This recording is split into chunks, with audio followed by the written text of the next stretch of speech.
See, come on now. What's going on, people? It is Saturday night, and next podcast is live, guys. There's some people, behind the scenes on YouTube saying that it is a slow news week or whatnot. But I think we were able to bring together some really quality topics for the people who check out the show, for people in the chat right now. What is up, chat? For everybody checking out the show live, and for everybody who watches it afterwards, I think we have a bunch of interesting topics, and I have the usual band of absolute characters. Guys, I wish I can let you into the kind of like off-air conversation sometimes, because it gets kind of crazy back there. But let's get into the intros. Let's start with the man who is on every single podcast, and I'm talking, if he's not on the panel, he is somewhere in the chat. It is my boy, Predator! Yo, what's up, everybody? Glad to be here another week. Got that award-winning gameplay going. Some people didn't seem to make it. They didn't want to compete against me again next week, so I'll let him talk later. How's it feel now to be a multiple winner, man? Like I think it was 2 victories out of 3 weeks, because people couldn't vote for you and stuff like that. Is it feeling good right now, man?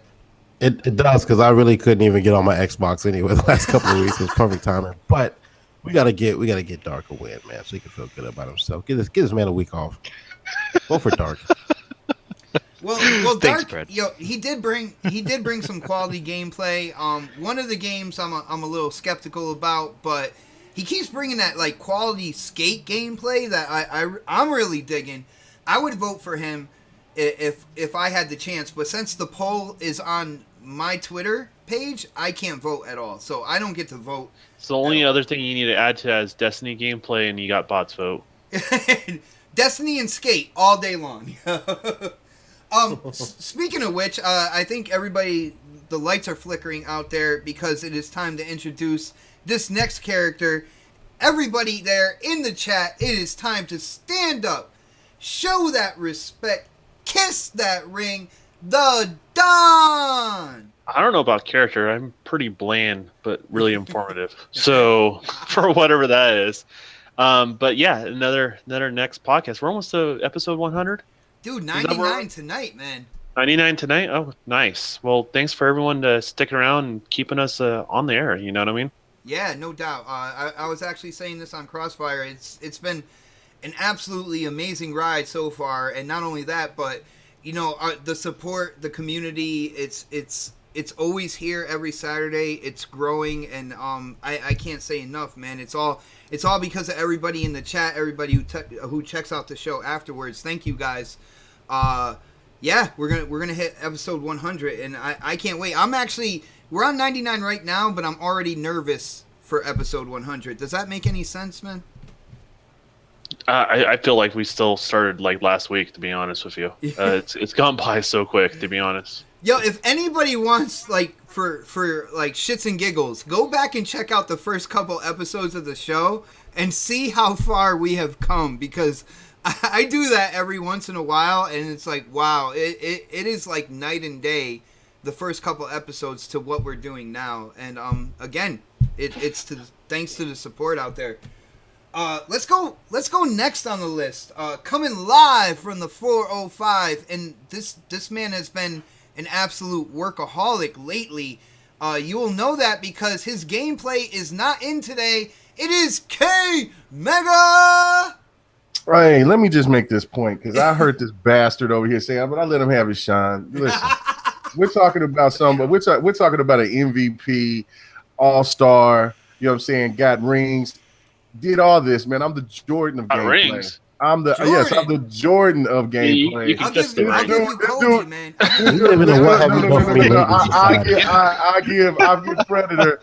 give Predator. He's not even in the Kobe discussion. He's not even in the LeBron discussion. He's nowhere. He's got two wins. 2 wins. 2. When did you get the third? When did you get the third? Anyway. Wow. And so I'm going to give this man. So I was going to give him props and say, "Hey, man, good job." You know, things like that. You know, if I lose, I'm always coming in second. So it's not like I'm getting dusted. I Robert Ory that. It doesn't matter if you're win by a mile or win by an inch. Well, I'm going to do this just to make this point. We want Otter to win, right? To get his win, but K Mega don't have any gameplay. But vote for K Mega. I want my name to be on the list. So hold on, you want your name to be in the voting without any gameplay. Without any gameplay, just to see how many votes I'll get. So let's go ahead and do that, baby. So you know what I'm saying? Yes. I don't know. Yeah. I will protest. He wins. I like the message though. If he does win, basically the best gameplay K Mega has is no gameplay. Oh shit! Oh shit! Oh no! But regardless of the fact, I'm gonna leave it up to the chat. I'm gonna leave it up to the chat. You know, guys, type in 1 if you want K Mega's name to be in the voting, even though he had no gameplay. So if you want K Mega's name in the voting, type 1. If you feel like that's unfair because he doesn't have any gameplay, type 2. Okay, if he shouldn't be in there because he doesn't have any gameplay, and please don't be swayed. Yeah. Wow, this is working out great. Otter, put in a 3. I like the awkward silence from the chat. Like, yeah, it's like whatever. They're like, what are they talking about? Yeah. Yo, thank you, John. John says he's gonna vote for me, even though he hasn't seen my gameplay yet, but he knows that it's gonna be fire. Look at that. Oh shit! 1, 2. Well, we gotta move on. We gotta move on to introduce the next person on the list. Do we have to? Who has saved the world so many times that I believe he can freely rent out the Lincoln bedroom at the White House anytime he wants. And of course, I am talking about Dark Optimus! What's up, everyone? Glad to be here, man. Ready to get into these topics. Oh, thanks, Mega. Oh, I love it, dude. Yeah. Oh. You know what it sounds like? It sounds like an otter masturbating or something. Jesus. Somebody got otter stuck in the vacuum cleaner. Yeah, yo, Optimus, go ahead and say hi to everybody. I forgot my coffee in the kitchen, so you do that until I come back, okay? All right. What's up, everyone? Thanks for Happy making to be last here. week. Yeah, man. You know, I tried, but I failed. You had a lot to say. You had a lot to say. You had a lot to say last week. Did you even listen to that? Yeah, I saw you fucking assholes fucking playing this bullshit. Yeah, keep it coming, Mega. Keep it coming. This could be the Don. See, why is it always me? Because you're the only one that would do this bullshit. You're the only one that has like the sound of an otter getting sucked up in a vacuum cleaner. Like Dude, I've heard like, other otter sounds, but that one is just horrible, man. Don is the one that presented like, this for me. Honestly, it sounds like an otter masturbating, and why does your mind automatically go there though? I'm okay with it though. I'm okay with it. I don't know where you're getting masturbating from that, makes man. it big, doesn't it? That sounds like that hurts. Like yeah, I know. I'm saying, man. Damn. It sounds violent. It does. Whatever it is. Sometimes you gotta get violent. R. Kelly otter. That's what we talking about. R. Kelly. Wow. Man, all right, let's keep it moving. Don't put me in Kelly. R. Kelly. You know it's coming already. I know. Don't put me in with R. Kelly, man. Come on now. Rotten cotton. Let's go, guys. Check this out. Let's hit the first topic, and I was gonna save this one for the middle, but I heard off air how much you guys actually know about what went down with this whole event, so I'm gonna use it kind of like as people are getting into the chat and everything like that. This past week, Xbox had their show inside Xbox, and they showed some new stuff. They showed a new controller. They talked about games going into Game Pass, such as Rocket League, aka Soccer Cars, Warhammer 2, Vermintide, and stuff like that. And they talked about Earthfall coming out, and I know K Mega has an interest in that game as well. So, guys, I want to ask. I'm going to start with K Mega. What did you think about Inside Xbox, K Mega? Did you like the show that you saw, man? That's live wire in the building. No, I'm just playing. Anyway, I didn't watch the show except at the end. See, that's guys. This is going to be a theme. This is why I went first with this topic. Everybody in the chat. So, Mega, you didn't watch the show. Can you tell me why, man? Well, I had to work. You know what I'm saying? In order for me to even have the internet and to have to even have a chance to watch it, I got to work to pay the bills, man. So I mean, I came in at the tail end of it, and I just didn't get a chance to watch the beginning of it. You said the tail end. Did you see anything? Yes, I saw the greatness of Forza Horizon 4, and then I seen them stand together and say goodnight, and then I seen after that that they had a Forza Horizon 4 special. But that's the only part that I caught. But for the things that I knew about the controller, that's great. You know what I'm saying? I'll talk a little shit about it, saying, okay, hey, Xbox got no games, but they got controllers, but I'll probably buy it because it looks sweet. So the other than that, that Game Pass game, with the big rats, what is it called? Vermintide, whatever it's called. Whatever. It's Warhammer 2 Vermintide. Yeah. Vermintide. Okay, yeah. I downloaded it. I can't wait to play it. It looked really dope. I didn't get a chance to play the beta, and so I do have the first one that came out on Xbox. So and it was fun. I just didn't get a chance to play it that much, but this looks really good to be on a graphically, yes, it looks really good. Looks amazing. I've heard really good things about it for the people that's played it. So I'm looking forward to jumping on that and playing that sometime with some people. And Rocket League, I got soccer cards, whatever. I got it. So I mean, but it's really cool that has got the opportunity to come on the Game Pass, so other people can get a chance to play it. But I just haven't played that game enough, you know what I'm saying, to even know if I really like it. I've only played it like once, and it was by myself, so I know that it's fun playing with other people. You played soccer cards by yourself, then? Yeah. Well, I've done it every once in a while, but yeah, that's definitely a game to get a group of friends together and go at it that way, man. But but that's fairly it. I know that I heard about No Man's Sky, and I heard that the developer was on there and he was being creepy. But other than that, I didn't get to. So I felt that I got all the information that I needed, and so I didn't go back and watch it. All right. Well, I'm gonna change up tempo here, and I'm gonna just go down the line real quickly. We're talking about Inside Xbox, so I want to see how many people on the panel did watch the show. So it's just pretty much a yes or no question. Don, did you watch the show? No. All right.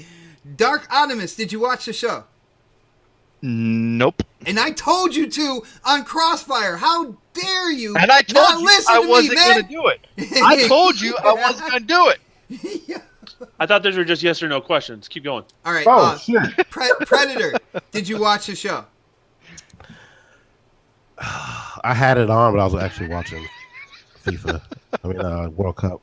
So I can't tell if that's a yes or a no. Yeah, no, I'm trying to figure that out. I wasn't paying attention. I had it on, but the volume wasn't up. I was like, if I saw something interesting pop up, I'd turn the volume up. But I was watching World Cup. One.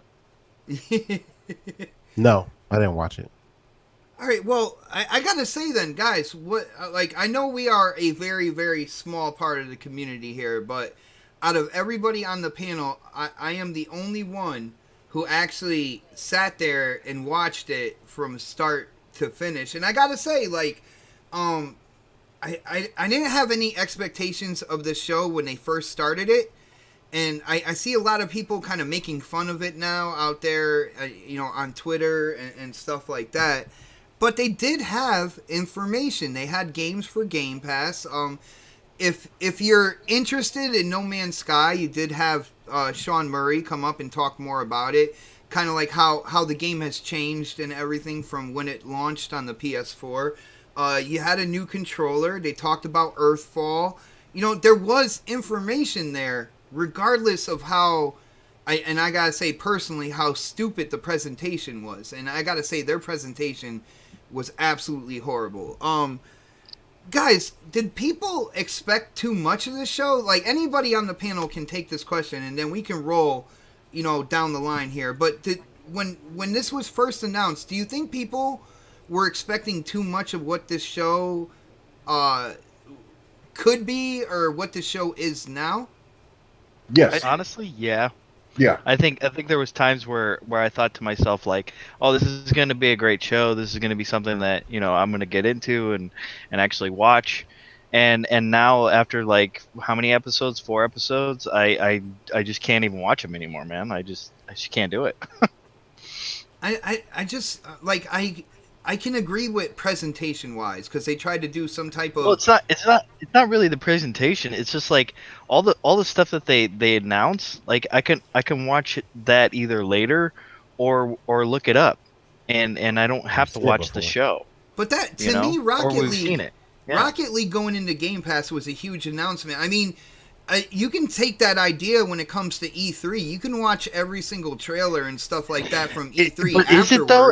Is it really big news that Rocket League went into to Game Pass? Like, I mean, it's not the biggest thing in the world to be like, oh yeah, Rocket. When I saw it, I was like, oh yeah, Rocket League went into Game Pass. Oh, that's cool.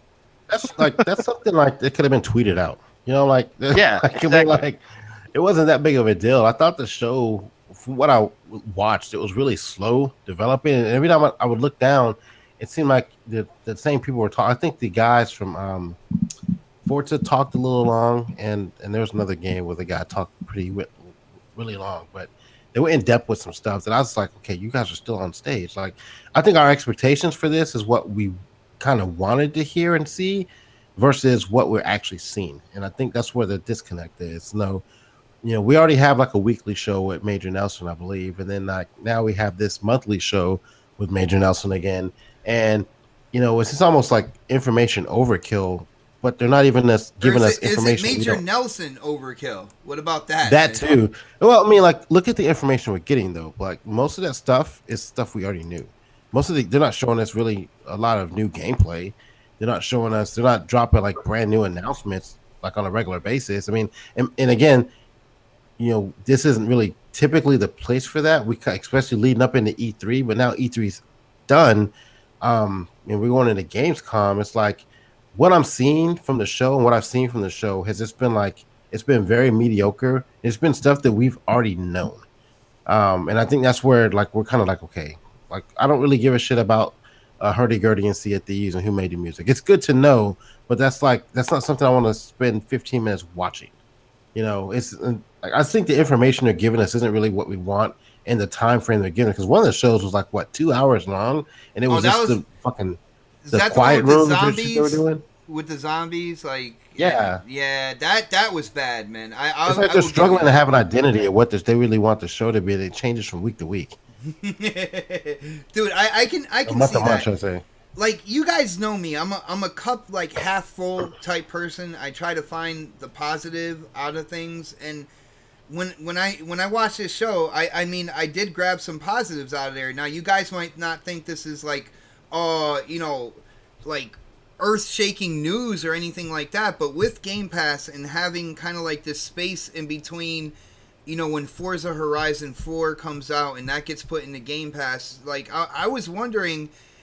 Because with a subscription service, there's going to be peaks and valleys. I was wondering how they will kind of interest people, going into Game Pass and stuff. So when it comes to announcements like Rocket League and even Warhammer 2 to a certain extent, I thought that was a good announcement. It made sense. It's putting newer games and popular games into Game Pass. So I thought that was a big thing right there. I don't know, like K-Mega, you said that you feel that kind of like our expectation, we overshot this show. Is that what you were thinking as well, man?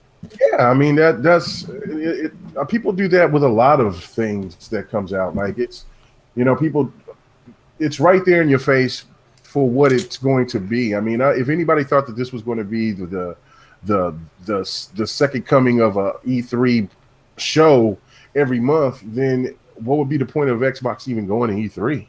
So I think that, like, I think if people just have a reason to bitch just to bitch, you see what I'm saying? It's like if the show isn't like the most fantastic best thing. I think like on GRG Uncut, I don't know who said that. I don't know if it was Delilah or Moxie, but it was or maybe even Aver. I don't know. Avers or Don. Somebody said it, but they was like maybe the show should be pre-recorded instead of done live, which would make a lot of sense. They could put more production value into the right, show. right, and I don't know, you know what I'm saying, and to me that gives I think that would make the show not get killed like it does because they are still fresh, especially when you see some of the co-hosts on there that they're nervous and they're they want to make it, they want to get it done right, and since it's done live, if they make a mistake, then it's right there. If it's pre-recorded, they can always just go back and fix up any hiccups or whatever. So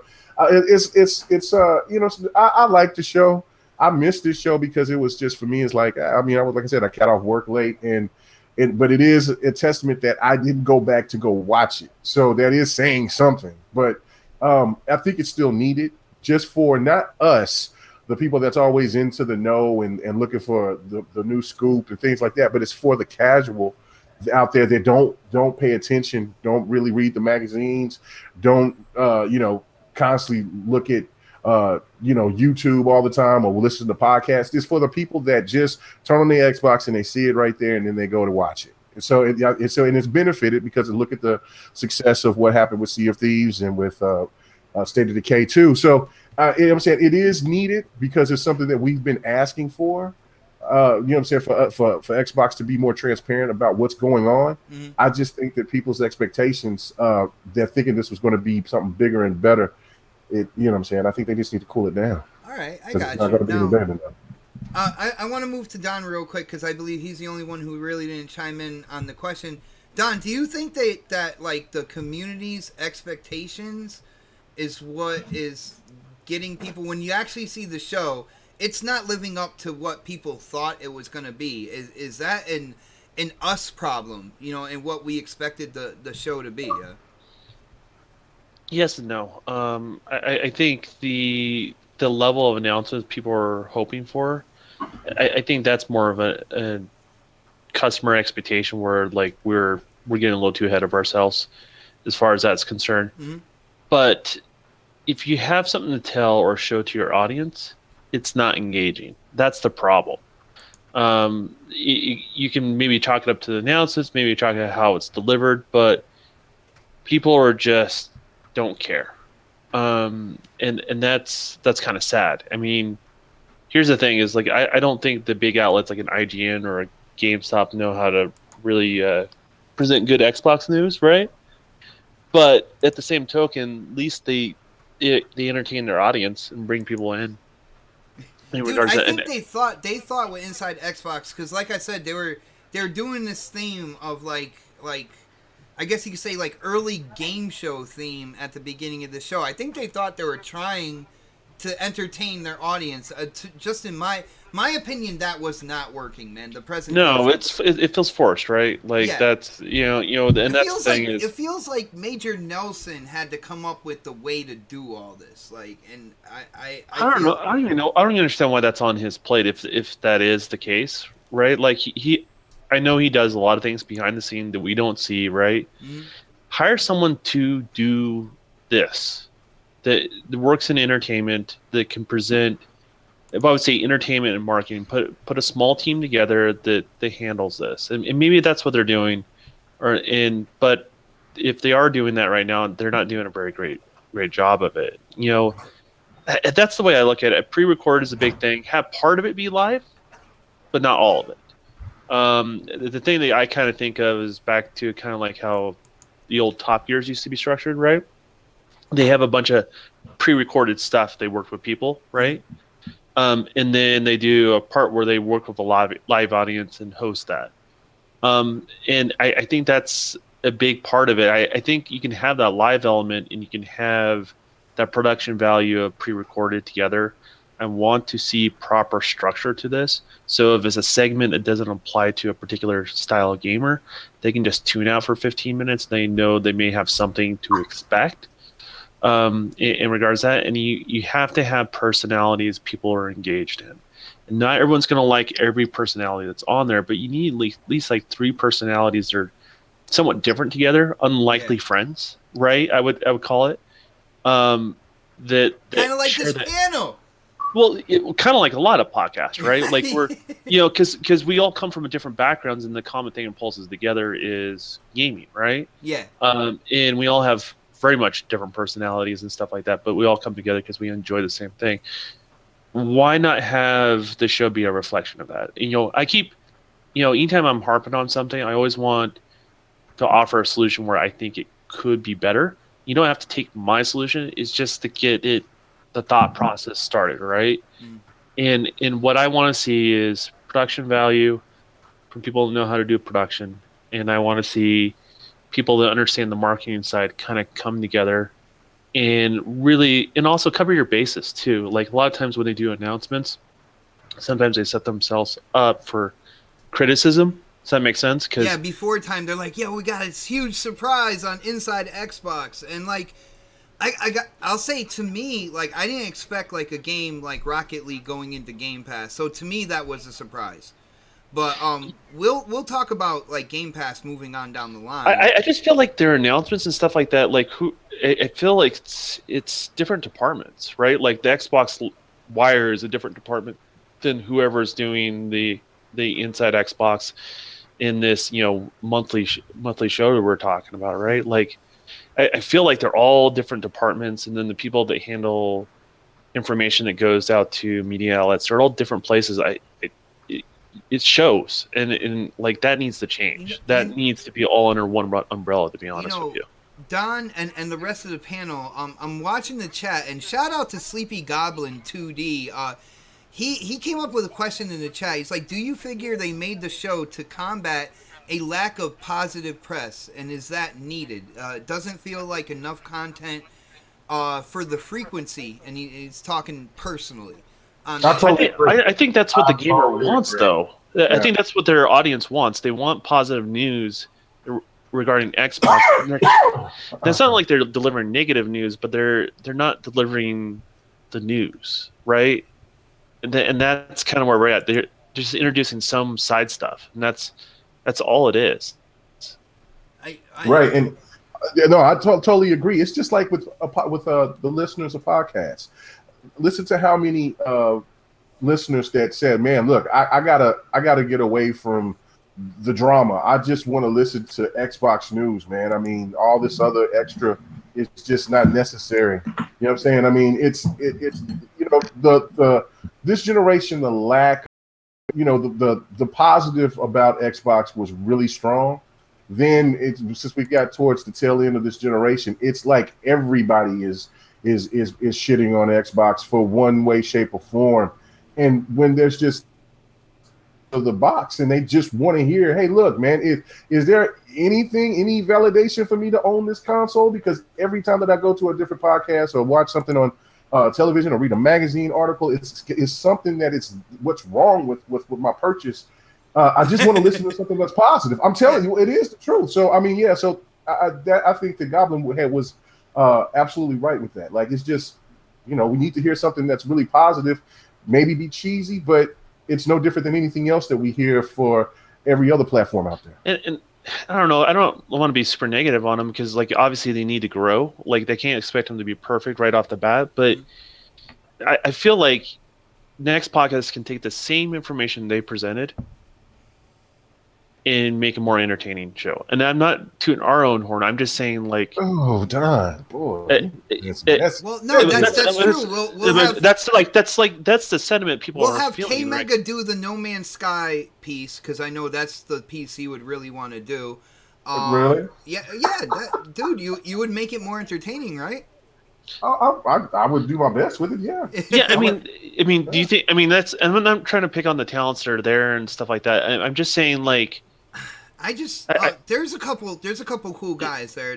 Yeah, absolutely. And I don't have anything against any of them. It's just not Major John. Nelson, man. I'm sorry, like, you are using Major Nelson way too much. Like, I feel personally, and I feel like this might have been his brainchild. Like, he was the one kind of pointing the direction of the presentation or whatnot. I don't know why. I don't have any proof on it. I just look at Major Nelson, impromptu with the Kind of Funny guys, right?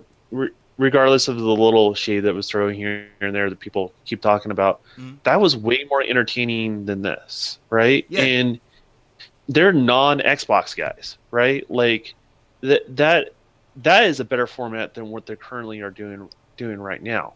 And look at that gun. Look at that gun in Destiny. That thing is beautiful, right?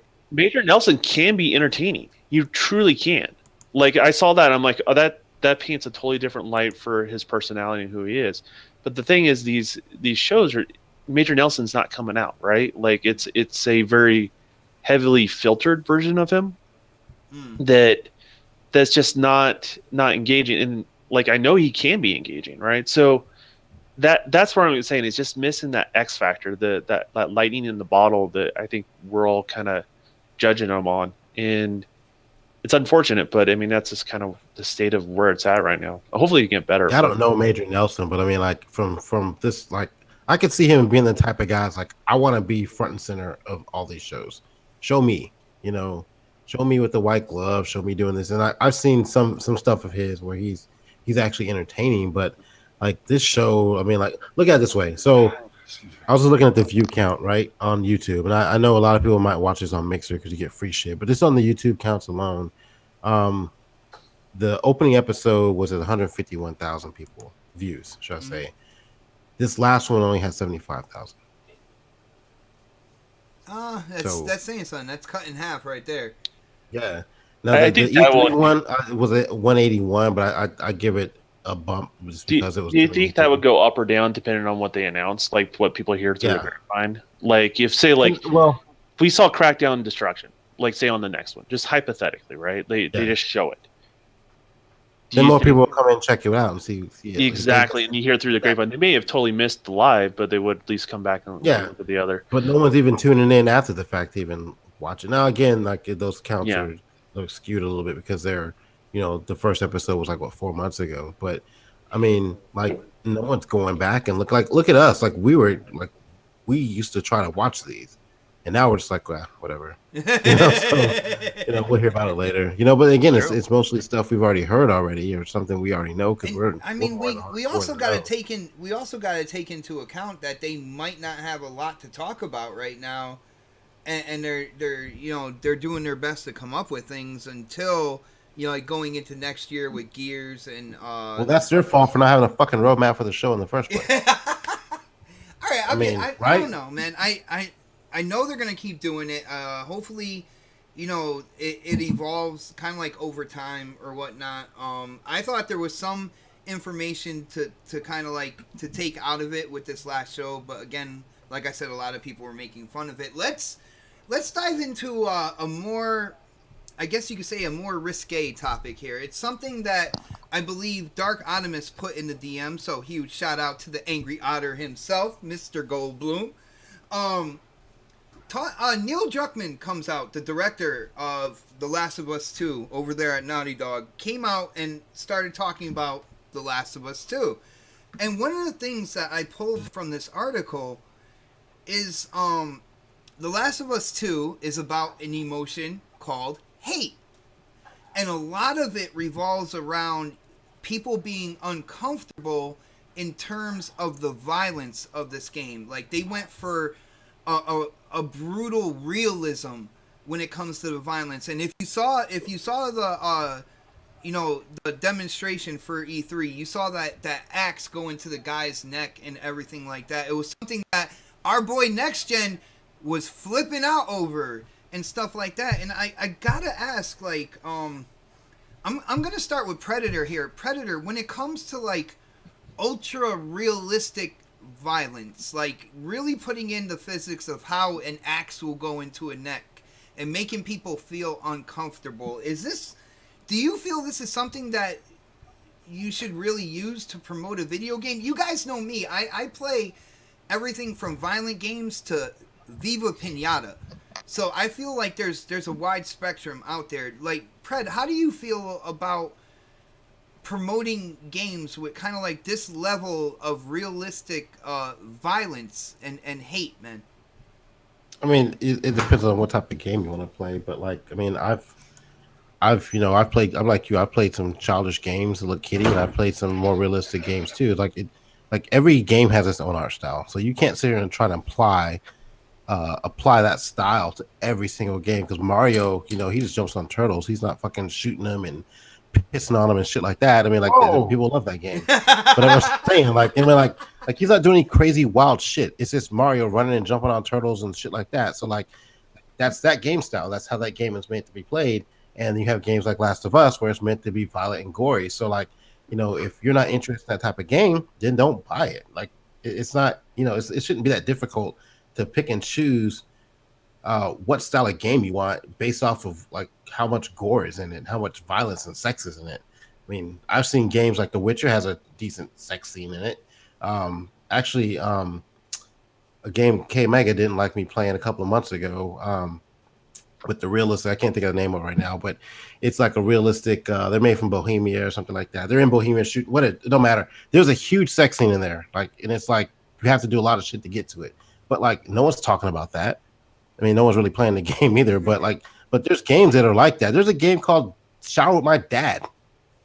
What? I mean, like for real. Yeah, no shit. There's a game called Shower with My Dad, and like no one's talking about that shit. But like they want to hype up, like, or should I say, talk shit about games like Last of Us 2 because that's gore in it. But there's a lot of weird games out there that's on the real, but like we're not playing all of them.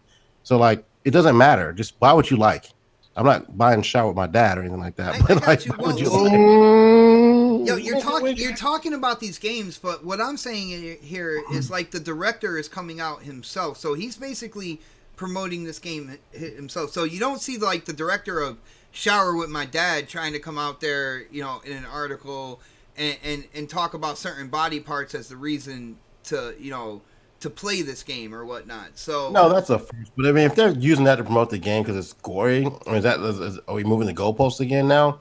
I mean, it's stupid. I mean, like, I'm not even putting too much emphasis on that shit. Well, see, the reason why I said this is because if anybody out there, you watch BGST, we have been going back and forth about what they call adult themed games, and I really feel that our brother Next Gen, like, he gets gore confused with adult themed. Like I feel like there can be adult themed games out there that really don't do that, like that whole axe to the neck thing. It's about more adult like storylines and that's stuff just one like mechanic that. of the gameplay, though.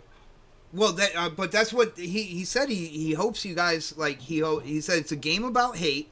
So for some rhyme or reason, that's like the main kind of like emotion on the main character throughout the game, and he wants people to feel uncomfortable due to the brutal realism of the violence and that whole axe thing. I gotta say, the game looked beautiful, but I'm not all about just like that realistic gore or whatever. And when I saw that axe go into the dude's neck, I was like, oh damn! Like, I know there's a lot of people out there excited. I know this is going to be a touchy subject as well, because there's going to be people out there that just, the gorier the better, the more realistic the better, and I get that, but I'm like, is that really like the viewpoint that you want to put out there when it comes to this game? It's supposed to have kind of like a really intricate story and stuff like that. I don't know. K Mega, what do you think, man? Well, I mean, for me, it's every game. I play a lot of genres as well too, and it just goes with what the game is about. The Last of Us, the first one is gory itself, so of course they got to keep up with the gore. For having every game to want to have that ultra realistic gore, it makes no sense. Like Fred said, for me, it's like I said this the other day.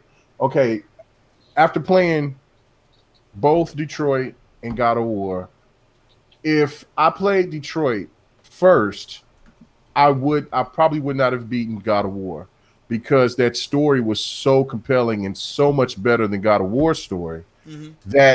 That's so it didn't matter about God of War's gore or the battle mechanics. To me, it was all about. Detroit is still adult themed, right? Right. And Detroit is definitely adult themed. and it wasn't nowhere near as gory as God of War. So to me, it's not about every game trying to have this ultra realistic look. It's about what the story is presenting and how it fits into that game.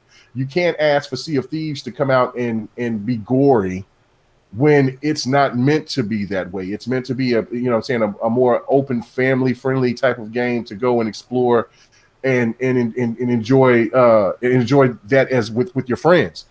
Not so much about like if you want or like we could say with State of Decay. State of Decay is gory. It's quite gory, but I don't think people play that game for the gore factor. They play that game because of the multiplayer factor and for the fact that it's just something about the game that keeps you coming back for more. And so again, it's just, to me, I think that it's just a lot of complaining about wanting certain games to be a certain way when you should just appreciate the direction and the art that these developers are doing with these certain games that they're making. It's not every game should be the same, because if that's the case, then all these games would be we would have less to play, and it would be cookie cutter. Yeah. So that's what I'm saying. So when after Halo came, and then you start to see when Gears came, and then there was all these type of games that kind of followed suit to try to emulate that success of those games. You see that it didn't work, because the originals of those games is what people want to go after. Other people want different experiences. I got you, man. Yeah, well, Dark Animus, what do you think about this? I mean, you put the article in there, so I know you obviously read it. Am I getting the right kind of like idea of what they were talking about with this? And do you feel like this is the right way to go for this game? Like that brutal realism. It's not just about being gory, but it's like they really studied how, like, and I keep using this example because I don't really know another one here, but like when that axe does go into the dude's neck, it's like they really examined how that would happen, and they tried to make it as realistic as possible, man. Man, when I read it, I was like thinking to myself, okay, well, the first one was really gory, okay, and for them to kind of go out and say, well, we're gonna make this even more brutal, more gory. It was kind of like, okay, well, I was almost kind of questioning it as to why. Like why are you? Yeah, me too. Why are Man. you That's... trying to go? Why are you trying to brutalize it even more? And I like The Last of Us. I like The Last of Us, the first one, and I'm sure I'll like the second one. Mm-hmm.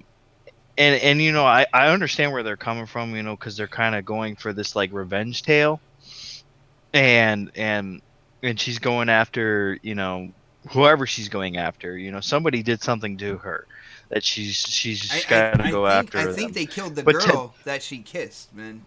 That's what I think happened. Probably something along those lines or whatever. And it's like, do you have to make it that gory? Like, do you have to go that far? Because I mean, I'm playing Mafia 3 right now, Mm-hmm. and that's a revenge tale, and that game is kind of gory, but it's not like to the extent of where you have to like really figure out, you really have to go in and slice some dude's neck, with an axe, and you see it, and the dude's like half, head is like hanging off by like just by some skin or whatever, like Yeah. it doesn't have to go into that much depth, like I don't feel like gamers play games for the gore factor. I feel like they play it more. Dude, for are you kidding? I'm gonna get hung on Twitter just for bringing this up. Like, people are gonna think of me.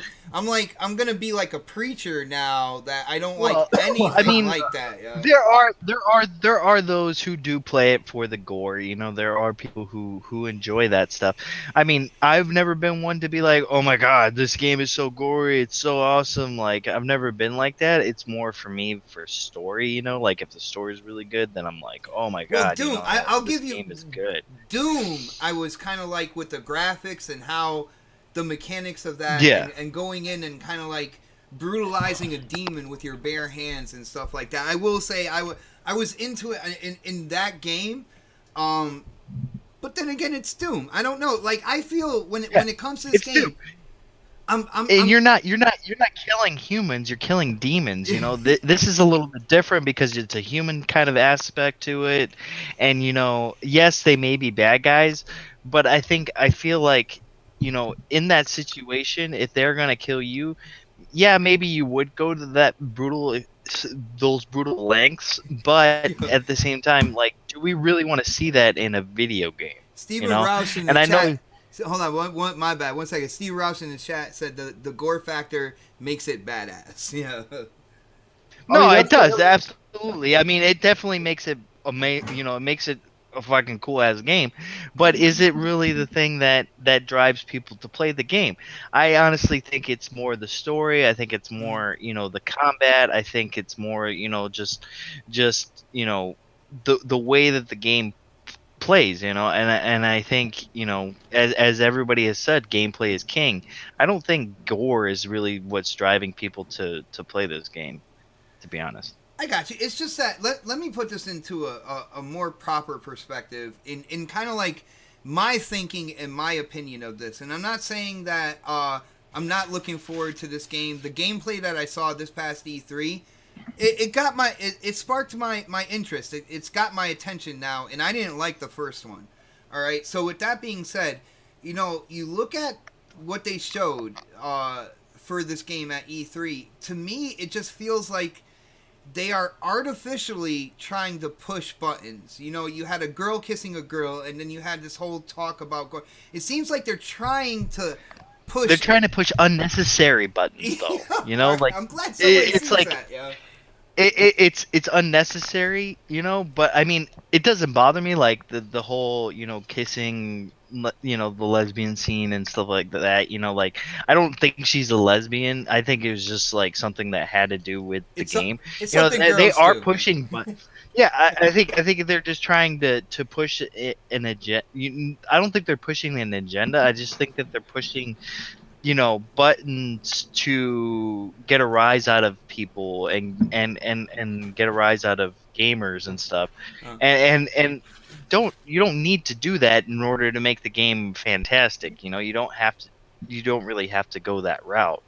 But at the same time, I feel like, if they didn't really push buttons, then maybe people wouldn't talk about it as much, Like, I mean, yeah, the Last of Us, the first one, did very well, but I think that they're just trying to get more attention towards the game this time around than the first game. Because, I mean, the first game did well, but it didn't do, like, the numbers of GTA, And I think that's what I don't think anything will do the numbers of GTA, man. But no, nothing will ever get to that point unless it's like unless it's in the next GTA. Dude, but I think my grandmother has like 3 copies of GTA just because she felt she needed to buy them. I don't know, but I do believe K Mega wanted to chime in right before that though. I gotta say, Farscape in the chat. It's like, in my opinion, the hyperviolence is a tool to legitimize the female protagonist as a badass, and in this world sometimes you do have to go over the top when you have a female character just to solidify her in a certain role as opposed to a male character. So I think that was a really good comment right there. K Mega, what did you want to chime in on? I believe I heard you, and then Dark like rudely talked over you on his turn. Oh, my bad. No, I'm just playing. I said on your turn, man. No, I just was agreeing to that point. I wasn't trying to overtalk him or whatever. But no, to the comment to the guy that made that comment in the chat, it's to me, like, we got Lara Croft, the new Tomb Raider, is very violent. Yeah, and it's a very dark. Yeah, it's very and this one seems to be more dark and sinister. But they didn't go to those lengths of trying to point out, like, well, she's going to, cut balls off this time. So I mean, it's regardless, and she's a strong Why does your heroine, mind go straight there? Well, I'm just saying, like, I mean, look, It's psychology where people's heads are going immediately today. It's it is what it is. Fred pissing on people. Fred, open the door. Fred, open the door. But yeah, it's like, we get it, and look, I wasn't a fan of the first one. I still got to torture myself through it to beat it, but it's still. But you know what I'm saying, for what I've played though, it feels like a last gen game. The story seems really good for as far as I played right now, but You're talking to about me, the first one there, right? yeah, the All first right. one, right? All right. But Because I for thought this you one, might have got some insider, and you're playing like a version of the no, second one. And no, like, no, no, no, no, no, no, no, no, no, no, no. But for the fans of this game, I mean, yeah, I mean, if they want to take it to the next level, that's fine. But I think that I would be more interested in understanding the story more than to see the graphic gameplay. I mean, it's fine to show it, but it kind of left people in limbo for people like me that still don't understand the full story yet to make me want to go back and to beat the first one. You know what I'm saying? Now the first trailer, it was brutal, but I could get it. I understood it. It made me feel like, oh snap, and it made me turn it on and start playing it again. But the second one, it just made me kind of like, okay, I get it. All right, whatever. So it's just like with no with Death Stranding. I have no interest in the game whatsoever because it's not giving me a story that I can understand. I don't even know if Kojima knows what the hell his story is yet. I don't know. So to me, I think what people would gravitate people to a game, yeah, you can show the graphics, you can show whatever, but it's what that storyline is going to be that's going to bring people to want to be more interested in the game, not so much about ultra violence. I know some people is going to be excited about it, but it's just for me, I don't know. That's true. At the end of the day, it's about the story and everything. I gotta say, one of the things that kind of disturbed me about the E3 footage, and I know they don't have to do this all the time, but at the end of the day, the Last of Us was set in kind of like a zombie apocalyptic world. I don't think we saw a single zombie. No. In that entire thing, man. It was all about people on people, kind of like violence and stuff like that. Like maybe I'm sure there will be zombies though. You know, like I don't think they'll they're cut like that out cauliflower completely. heads, man. Like that's what they. I don't know. At the end of the day, I gotta see more gameplay. Like I said, it does have my interest, so I don't want people to automatically think that I'm just hating on this game because it's on PlayStation. Because at the end of the day, I would love to have, a couple games that I actually play on this piece of hardware here. So I got interest in it. I got to see where it's going, see more of the story and stuff like that, and see if I can really get into it. But speaking of games with stories and stuff like that, it seems that CD Keys came out for a supposed launch date for Gears next year, and from CD Keys they put it in the March kind of like category. I believe it was like March 20 something. I forgot, like 24th or something like that.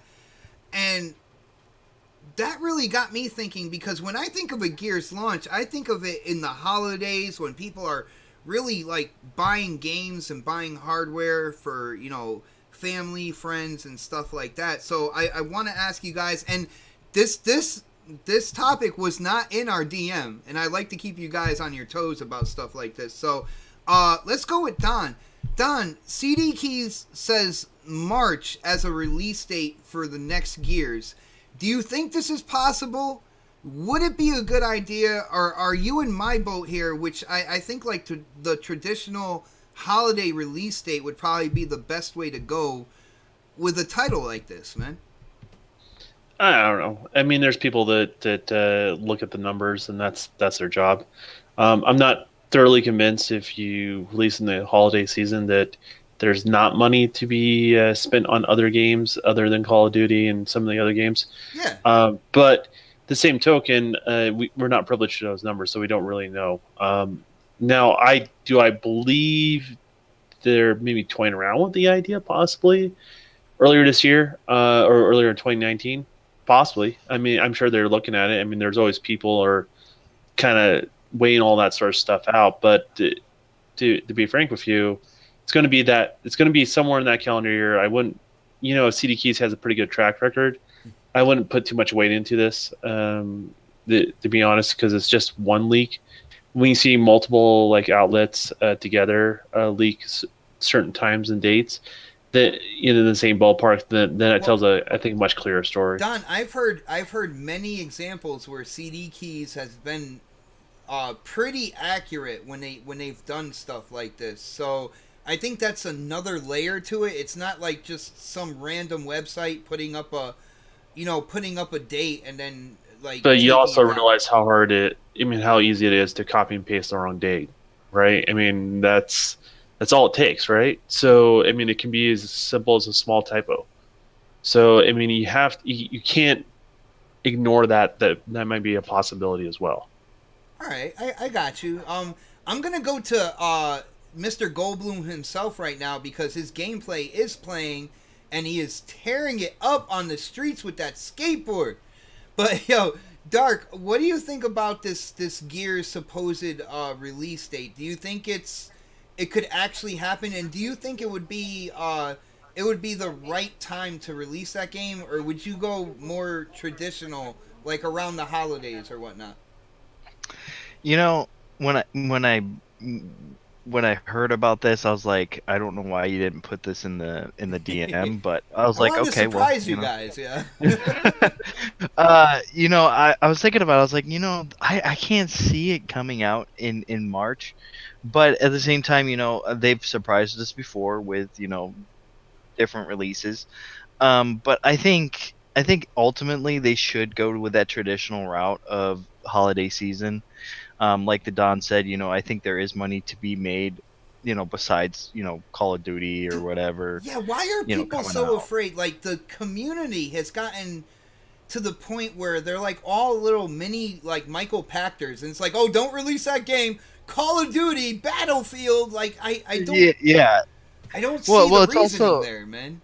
Well, it's also, the whole Red Dead Redemption thing that's coming out. The whole, Red Dead is coming out this year, and everybody's like scared to bring out their game because it's Rockstar, and it's like, You have why? no faith in your Like, game, then. yeah, it's like you have no faith in your game or your community of people that play your Wait games. a minute. Even Disney doesn't allow other Disney properties to release in the same weekend when they do a movie. Properties, though. No, I'm not saying. Like, I'm not saying like the same week as Red Dead Redemption, but like around this. If you look at a platform provider, they make money off those properties as well. So like that, it's about spreading it out as far. The whole thought process, right? Like right or wrong of what time you do it. The whole thought process is to stretch it out, so these games can shine the most they possibly can and bring the most amount of income that they possibly can. Right. So like the question is the most amount of income being sucked up during the holiday or not? I don't think we Shut up, Daz. know that. Yeah, Daz is like, I don't think we know that, right? I mean that's what it really comes right down to it. But you can't ignore like Audimus was saying, you can't ignore Red Dead. That's huge. Yeah, no, you can't. And that's the thing. Red Dead is Red Dead is this year.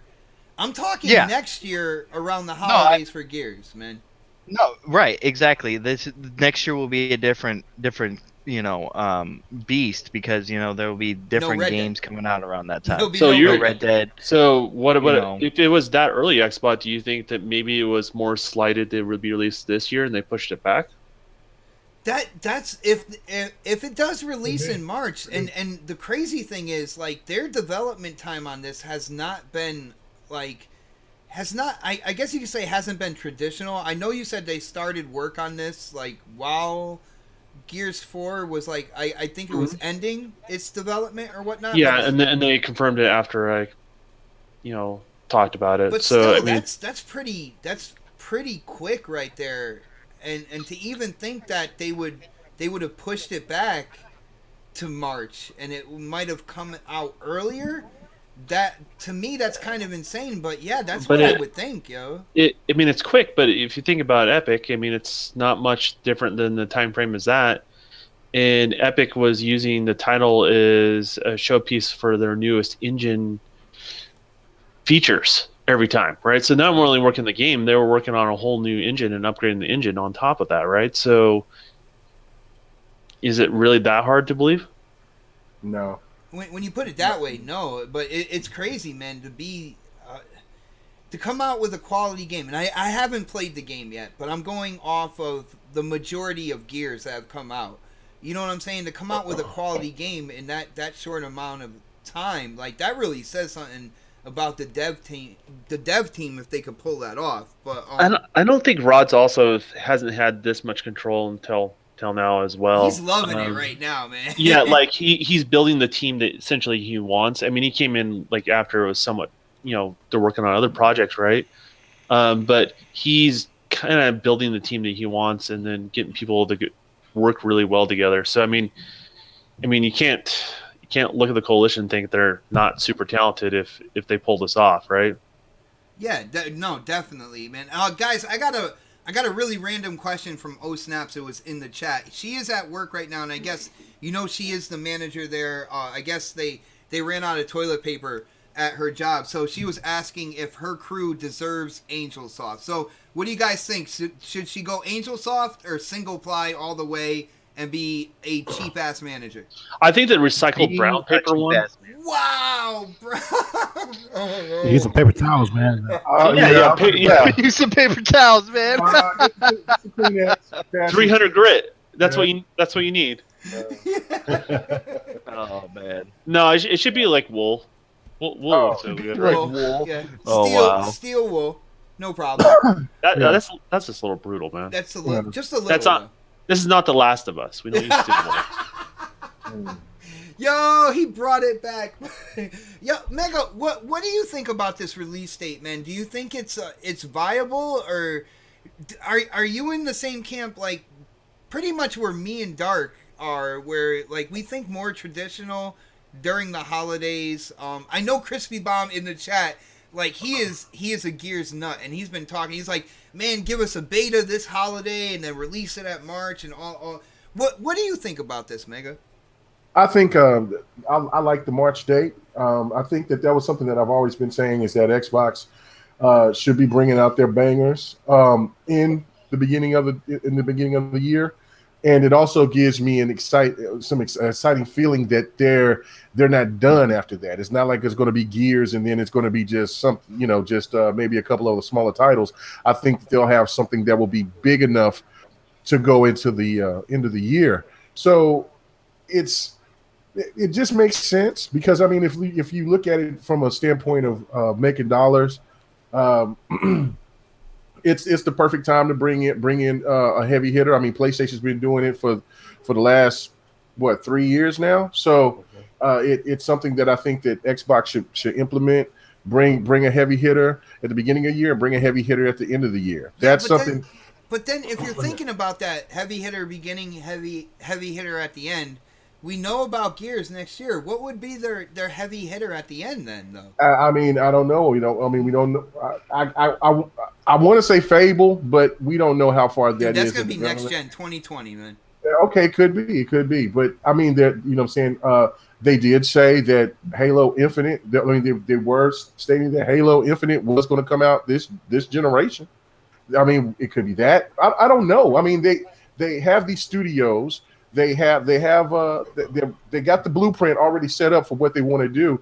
I feel that they will bring they'll bring something at the end of the year if this date is right. I mean, and if not, then Gears is it can go and compete with the big boys. I mean, that's something that where PlayStation I think like God of War could have went against the big boys. Not so much this year, but last year they could have. But what I'm saying, nothing was going to touch anything this year when it came to Red Dead. I mean, like you see, even Spider-Man is coming out at a different day. I'll give this year a pass. Red Dead is going to Red Dead in that month span is going to Thanos anything that comes out that way. They're going to snap its fingers. Yeah. But huge shout out to Steven Roush for hitting up that super chat. Thank you, brother, for the support. He says the sooner the better. He asked basically, do we want to wait?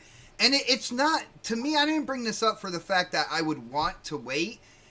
It just confuses my gaming mind when it comes to a title like this. Because like I said, traditionally, it was the holiday. This is something you were it's getting colder outside. I live up here in Connecticut. You know, it's not so much about going outside and doing outdoor activities.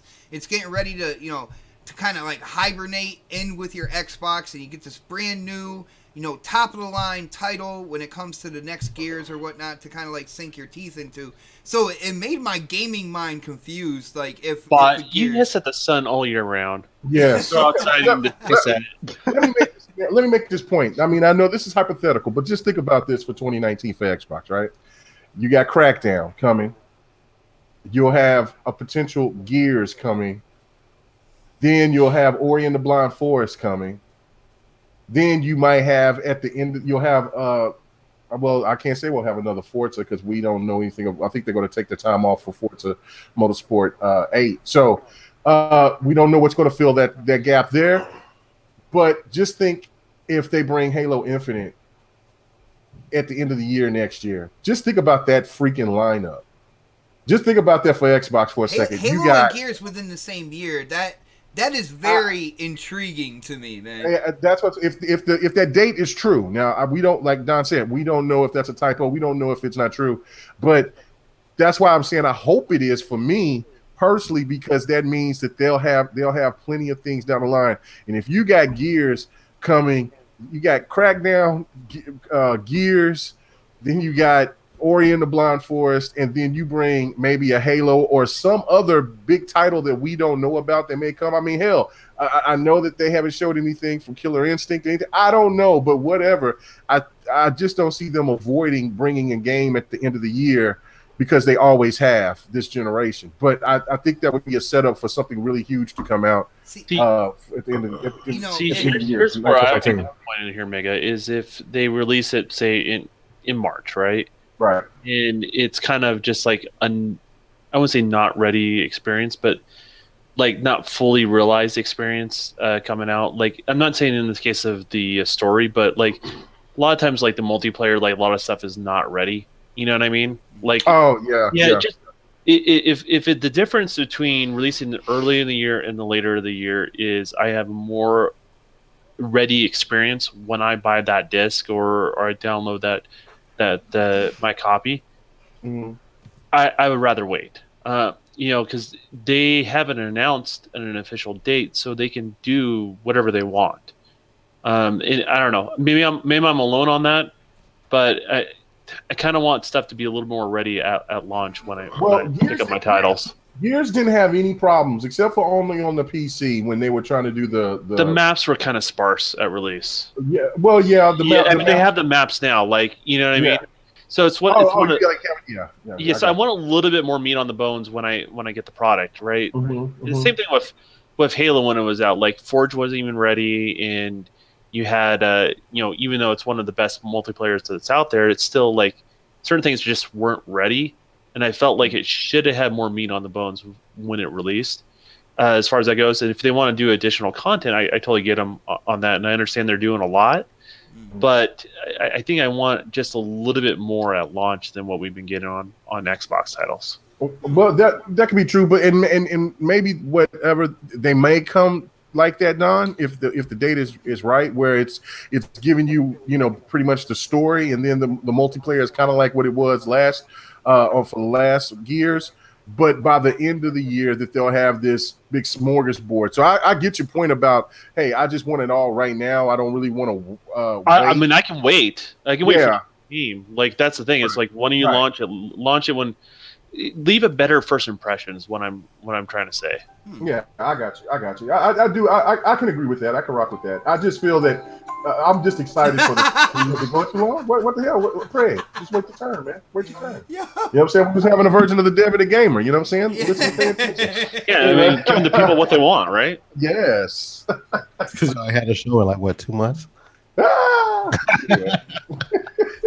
Pred, did you chime in on this whole Gears thing with the release? No, I was waiting on them to finish their little crush with each other. If you don't play the music, man, we could be here for a while. So, with that being said, man, what do you think about this supposed? Like I said, CD Keys, they are known to be pretty good with stuff like this, and they put it in for March next year. What do you think, man?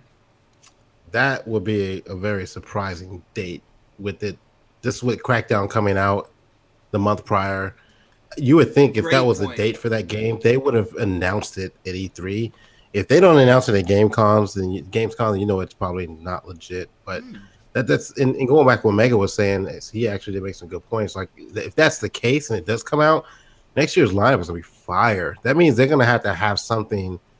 They have a lot of confidence in something coming out in the holidays. They're not just gonna go It through the won't be holiday Halo season. though. If they're coming out with new hardware in 2020, they're keeping Halo for that launch of that hardware, man. There's no way they're coming out a year before new hardware with a new Halo like that. Possibly, but like I mean, they could have something else planned for their launch title as well, like Fable, or Perfect Dark or something like that. And maybe one of those two games is what's coming out in the holiday season this year. But we don't know. That's the thing. It's like, I mean, we went through all these leaks and stuff like that pre E3, and a lot of that shit that we saw and heard didn't happen. And Yeah. this is be another thing where it's just another rumor out there. And I try not to get caught up in them, but it's with it being CD keys and their track history, kind of makes a little bit of sense. But and on the other side of it, like that's just really soon, with what else It they just already have coming out. But feels weird though, right? it does. But if you like, I'll make a point for that favor too. Um, if if you think about the Game Pass aspect of it, they typically try to have some games out. At least they got to have people want to get Game Pass. So that means they have to have games that come out on it. And from that aspect of it, even though Crackdown's coming out the month prior, I mean maybe March isn't that bad of a date for them just to kind of get out of the holiday, that holiday push and have to deal with that every single year. Sony's proven they can release games in the early half of the year and be successful at it. Maybe they're taking a page out of their book and just saying, "Hey, we'll come out with our heavy hitters in March, April, May, and then let the third party have the holiday season It does keep the brand the Xbox more relevant throughout the year, right? throughout the whole year." Yeah, Yeah. Well, with Sony, I gotta say, with Sony and them, kind of releasing some of their first party beginning of the year, I can see it more with them because they have those third party marketing deals. They would be kind of like stepping on their own toes per se. So I can see them business wise, kind of like dividing up the year, putting first party at the beginning of the year, and letting their marketing deals really go to work for the holidays. But when it comes to Xbox, I don't see them doing that with a title like Gears.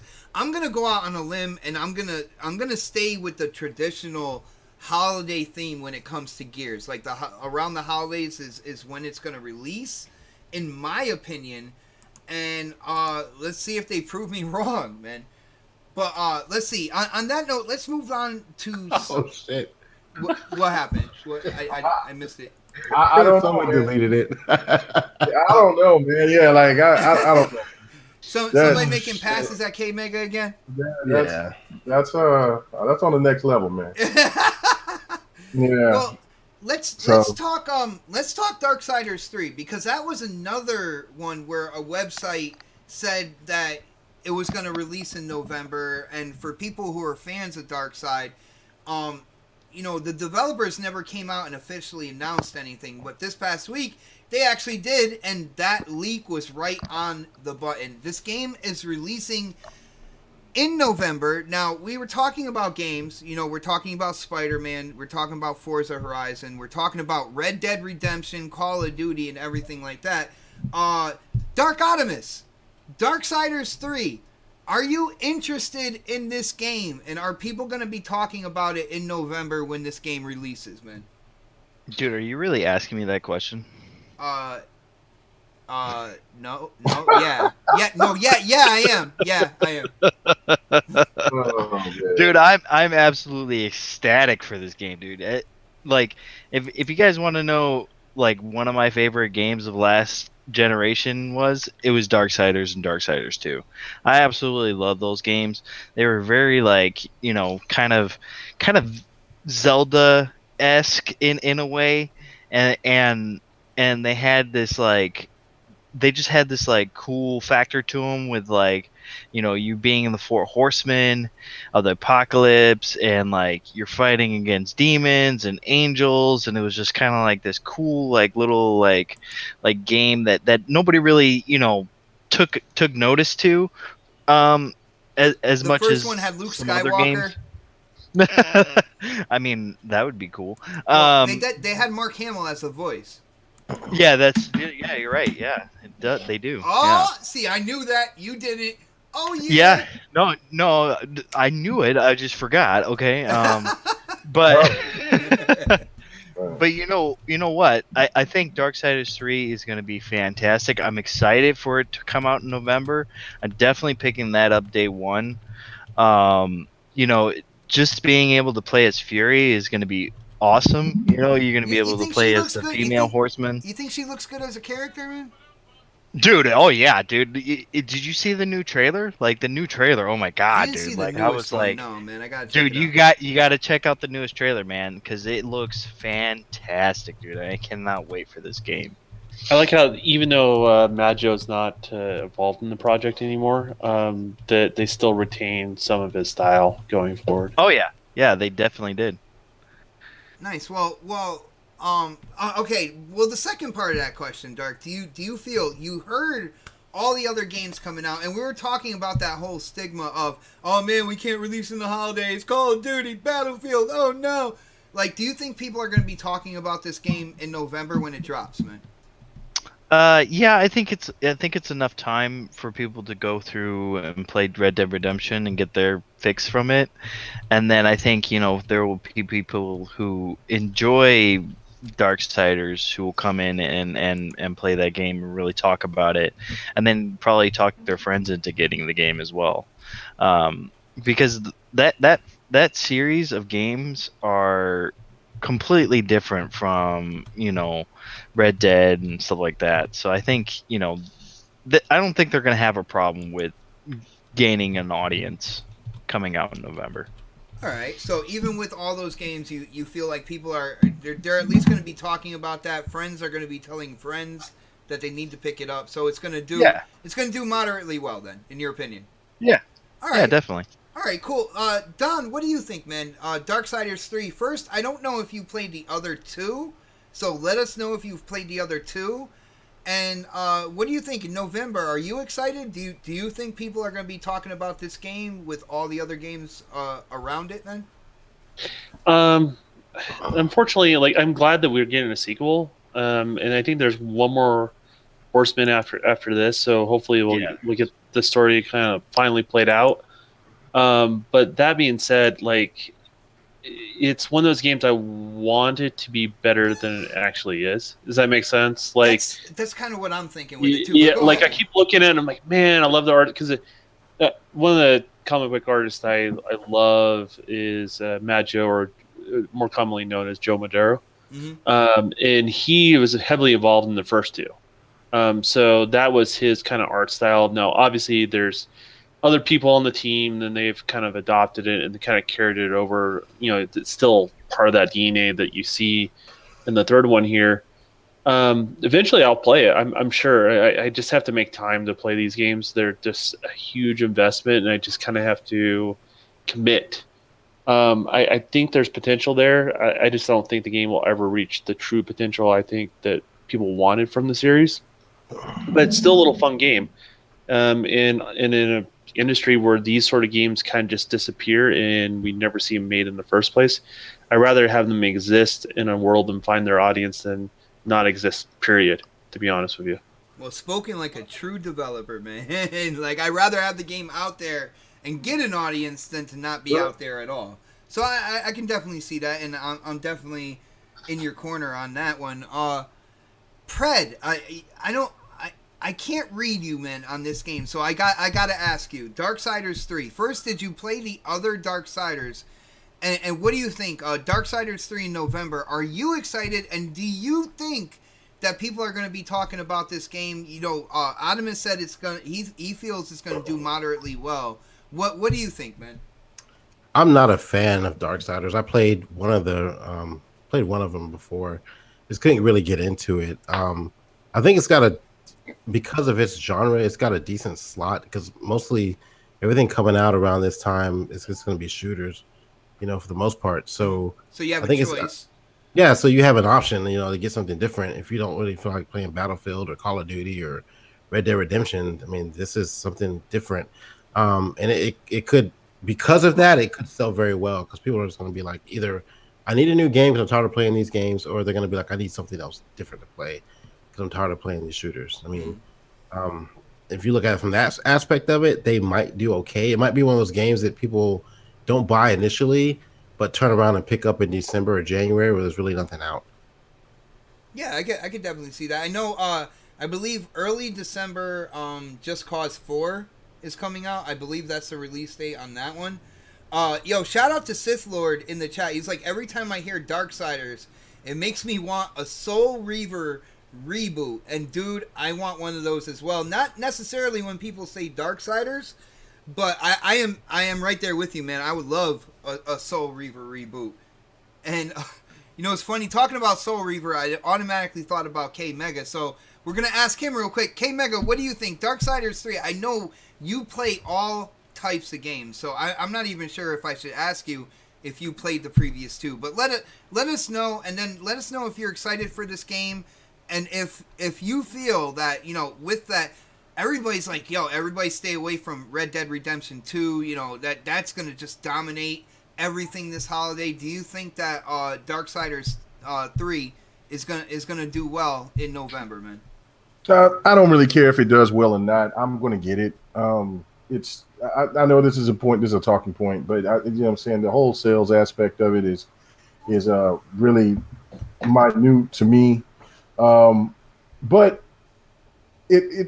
I agree with pretty much everybody on the panel saying is basically like it's going to be something a little bit different. So it got a chance, especially what Pred was saying about like, hey, later off, especially when kids are off out of school, things like that. December will be a good month for that game to kick in sales. It will probably have a Black Friday discount, so that would make the game attractive as well. So yeah, I think it's going to have some legs, just because it's got a good foundation. Most people know about the game. So for them to come in to do this, they feel really confident about the game. So that's telling. And so I mean, I'm I'm excited about that. So yeah, I'm going to definitely cop it. And you talking about Soul Reaver and Darkstalkers? I mean, those were definitely two pieces of gameplay that K Mega has shown to the public over the time. So what I'm saying, that MVP dude, I'm playing Earthfall right now. Like, do you see this, dude? Yeah, I do see it. It looks. Okay, Mega, just because you played in the past doesn't count as your gameplay today. Like I said, MVP status. Just letting the people know, hey, look, I brought some games that nobody else was playing on any of the panel. You know what I'm saying? From people now. Yeah, it's because I don't game on PC, man. Anyway. Oh, listen to that. Anyway, but I'm definitely going to cop it. I'm excited about it because I do like I love the second one. The second one was really good. The first one, I played it a lot later because it was kind of like what Fred said. Oh no, I think it was Don. That like, yeah, you want to like it, and it was. And at that time, you had a lot of great other hack and slash games that came out around that time. So I kind of didn't just jump on it. I mean, because you had Dante's Inferno, you had Ninja.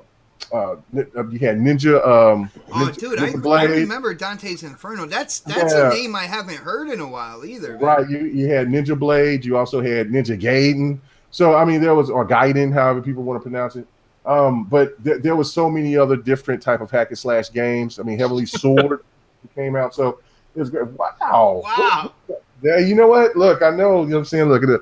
I just have to say this, you know what I'm saying? The pastry thug will not like those comments. You know what I'm saying? I gotta keep my meat rocket to myself. So anyway, it's just yeah, I know. Penis demon. I heard meat rocket and I was like, what the fuck? No. You came back at the right time, man. In the chat, man, it's wild. But man, wish your internet went out again. I'm definitely going to cop it. It's it would be great also if they would do a bundle. So I think that would be really cool to even for the I people out mean, they there. already have the 1 and 2 bundle. But yeah, if they include like a 3-pack, like you know what I'm saying, like for Black Friday, hey, look, we got a triple pack of That would actually be a great idea because and, at the end of the day, you have like a kind of like a cult following for the franchise. mhm. But if you want to expand it, if you put all 3 games out there, on Black Friday for a decent price, you're gonna get new fans. You know what I'm saying? I can Right, definitely see that. That's a great right. idea, So man. yeah, so I mean, I think a lot of the positioning of them putting that game out could be to advertise this franchise. So it would be really smart if they did. And like I said, Black Friday's around the corner. They'll definitely have some sales for that. And at the end of the year, I think that's when the game will really start kicking off in sales, in my opinion. All right, I got you, man. I gotta say, I do want to move on to the next topic, and this is something I gotta talk to my boy Pred about, because Pred, he gets into some PC games. He likes shooters. He likes games that deal with soldiers and stuff like that. So, hey Predator, have you heard of a game on PC called Warface? I have. You have? Have you ever played the game on PC? I actually tried. I'm not a mouse and keyboard fanatic like that, and I don't think they have controller support for it. I've tried to play it, but it actually is a pretty decent game. I'm looking forward to actually get my hands on it on the Xbox when it Well, comes out. and that's exactly where I'm going with that, because this game is coming to the Xbox One and the PS4 this fall. And the thing about this is it is a free to play. You have multiple modes in it. Your multiple PvP modes, but it also comes with its own take of, yes, I'm gonna say it, Battle Royale. So there is gonna be a free to play Battle Royale coming to Xbox One and PS4. And for people who don't like the cartooniness of what's that game again? It begins with an F. Some people are playing Fortnite. Fortnite. Yeah, some people are playing that still, right? There's a couple people out there still playing that game. But if you don't like the like cartoony aspect of it, and you like a more kind of like realistic view, I think the whole theme of this show must be realism right now. That's where I think we're going with this. But it's coming out this fall, and I want to know, because it's another battle royale game, and we've seen like Radical Heights, a couple other battle royale games not take off, not do well. PUBG is doing really well, and of course you have Fortnite doing good. You have Call of Duty and their battle royale, kind of like behind closed doors. They're saying there's a lot of issues going on with that mode right now, before release and whatnot. So I got to ask you. You said you're looking forward to this game, and do you think that it's free to play? It's got battle royale. Do you think this game could possibly take off, kind of like Fortnite on console, PUBG on Xbox? Do you think people will gravitate to this like they did the other 2 games? I think they might. It just depends, like how well it performs. Like with people had a bad taste in their mouth with PUBG, just because it came out and it plays like shit. This one is a little bit more realistic. There's a lot of other stuff going on in the game. I've tried it with mouse and keyboard. I played a couple of matches, but it's really more team based. But I'm not sure if I'm playing a battle royale mode. I think we're playing more of a mission mode that I'm playing with. But I could see this being not nearly as big as Fortnite, because it's something about Fortnite with the fact that it's not realistic. I think it's the kids, man. It's the kids. It's what people like about it. And this one is like, if you go and look at some gameplay of it, I mean, there's a lot of weapon customizations in there. There's like a lot of stuff you can do in this game. And it's been out, I think, for a little while. So I think it's going to do fairly well. I think it may just replace PUBG, but not Fortnite. Whoa! So you think it has the promise to possibly like catch PUBG, and I can kind of see that on the free to play aspect, but I'm not sure. I have to see it again. I have to see the mechanics and the gameplay, like the how it actually handles on the Xbox. And keep in mind, it's going to be on PlayStation 4 as well. So with that aspect of it, like right now, all they have is Fortnite in the battle realm, but you got Call of Duty coming out as well here pretty soon. I think Battlefield is going to have a PUBG battle royale Just mode as call well. it PUBG mode, man. Go ahead. I had to catch myself. I mean, I had to see what they put into this version of it. I don't. If it's the full up PC version with all the, with everything the PC version has in it, then I think it might give PUBG a run for its money. Well, you got me a little concerned right now because you said you're not a keyboard and mouse type person, and if they don't have a controller option on PC, I'm a little worried about the conversion over to the console space right now. I gotta be honest with you, man. There's no concerns on that front, dude. No, I mean they'll figure it out. I mean, if they're gonna put it on the console, they'll figure out how to get the controller support on there. Now they have like the I guess the the community settings you can put on there, but like none of them seem to work on this game with me for some reason. So every time I load the game up, it just kicks me back to PC and mouse controls. So I really haven't had a chance to get into it. Like I said, I'm not the best with with the keyboard and mouse. I've played it. I've been somewhat successful at, but again, I'm not playing the PUBG mode either. I'm playing more of it seems like more of a different mode, I guess, where you have like certain objectives and stuff like that. Okay, so more of like a story or like a strike type mode is what you're. Basically, it's like short missions. You get off a helicopter or something like that. You have your targets and control points you have to get to. Once you clear that area, you go to another area and you finish the mission. You get back on a plane, you leave.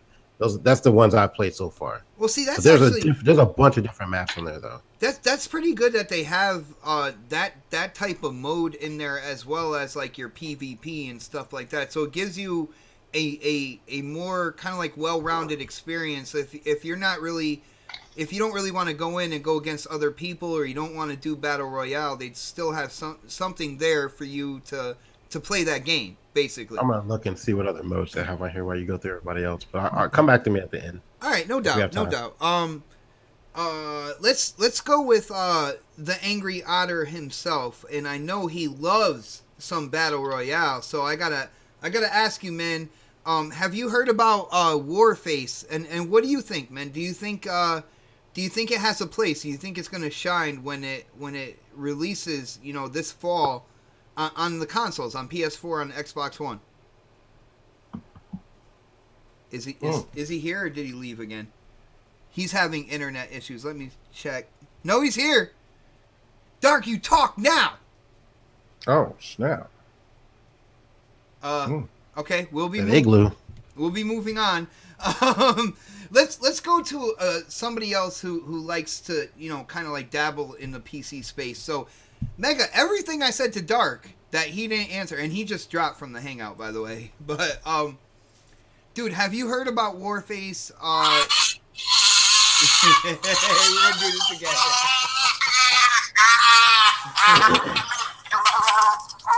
I'm down, Otter. We'll get back to you in a minute. Yeah, I know. Otter, if you don't answer when I'm gonna move on. That's how it works. All right, we're on a live show. Dude, you did not pay for your spot on this panel, all right? There is no money transaction happened here, all right? I take it back. Inside Xbox is better. Okay. So, yeah. Mega, do you think this has a place on console? I know there is a following out there on PC with this, and you heard Predator. So there's going to be other modes. There's going to be kind of like a strike mode to the game. They have the battle royale. I believe there's going to be a PvP as well, and it's free to play. So what do you think, man? I mean, it's got a chance to get some traction, but to catch in the big boys. No, it's not going to catch PUBG.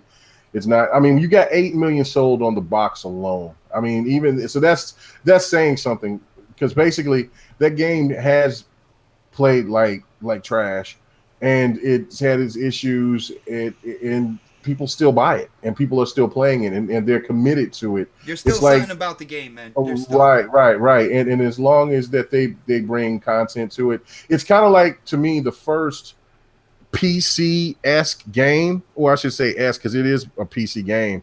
PC game that's crossed over to a console that's got a PC fan base. Like they're so loyal to this game. So so I don't see PUBG getting taken down by Warframe. Or no, not Warframe. What's it called? Warface.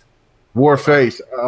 I've seen pictures of it on Steam, things like that, and I looked at it, but then when I seen that it was just keyboard and mouse support, I was like, got to move on. Yo, Steven Rouse just hit up the super chat. Thank you again, my brother, for the support. He said it was already on the Xbox 360. I don't believe so.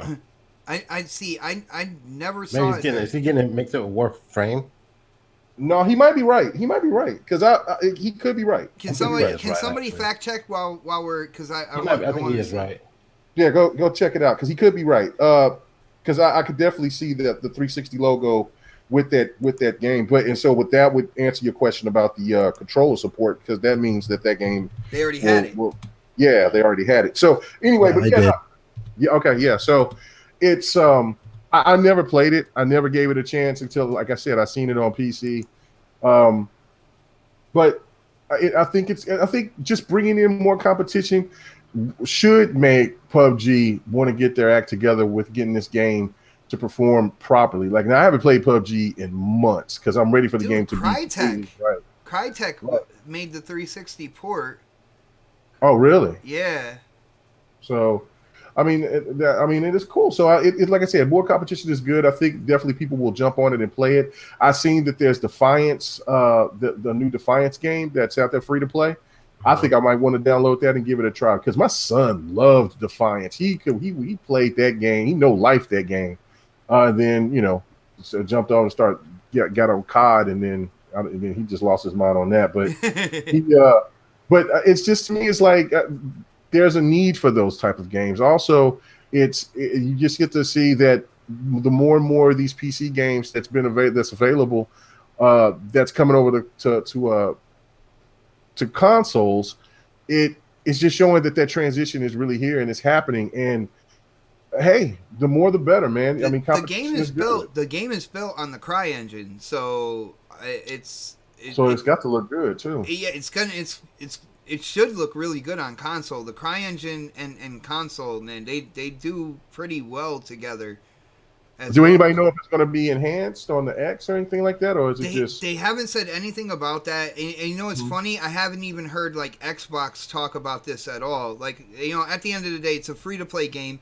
It's going to have Battle Royale, which was kind of like the main reason why I brought it up. But the more I'm looking into it, hearing what Predator said about kind of like that strike type mission type game mode, put that together with Battle Royale, PvP, and stuff like that. If it's free to play, man, I don't see the harm in downloading it and trying it out when it drops, man.